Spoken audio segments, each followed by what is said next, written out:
Entre o século XVI e meados do século XVIII, a França viveu grande prosperidade econômica, então ganhou muito dinheiro. Tanto com o comércio local quanto com o comércio estrangeiro, aumentaram muito a sua produção interna, o que possibilitou também a expansão das manufaturas. Então, gente, esse cenário econômico bom dos franceses beneficiava a burguesia comercial e a burguesia financeira, que já tentava aumentar sua influência política. Porém, naquele momento, a burguesia ainda não via os privilégios dos nobres como uma ameaça aos seus interesses. O que vai interromper esse período de crescimento é uma grave crise econômica, e essa crise econômica se deveu a uma sequência de safras agrícolas ruins, que trouxe 3 efeitos principais: a alta geral dos preços, principalmente dos cereais, a fome que atingiu a população pobre do campo e da cidade, e a queda na arrecadação dos impostos recolhidos pelo governo. Para piorar, a França se aliou às 13 colônias dos Estados Unidos que estavam buscando independência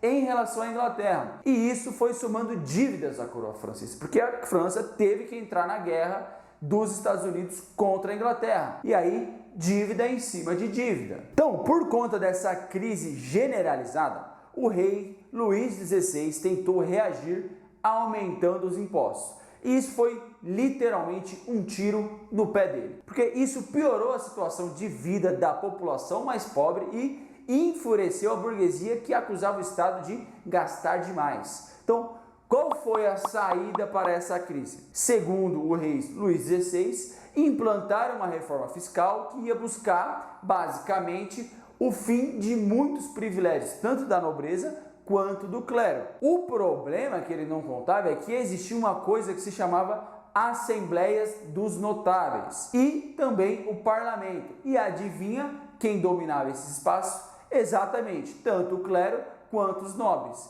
E lógico, eles nunca iam querer pagar mais impostos. Então, por conta dessa recusa do parlamento em aprovar a reforma fiscal do rei Luís XVI, ele precisava fazer alguma coisa. E o que ele fez foi exatamente o seguinte: convocou os Estados Gerais para uma grande assembleia com representantes dos 3 estados que formavam a sociedade francesa. Para vocês terem uma ideia da crise vivida na época, gente, essa assembleia não acontecia há mais de 170 anos. Essa assembleia aconteceu em 1789. Então, essa assembleia, que não acontecia há mais de 170 anos, tinha o objetivo de resolver essa crise econômica, só que, para isso acontecer, tanto a burguesia, quanto os nobres, quanto o rei, precisavam ceder em algumas ações econômicas, certo? Então, ou pagariam mais impostos, ou deixariam de ter alguns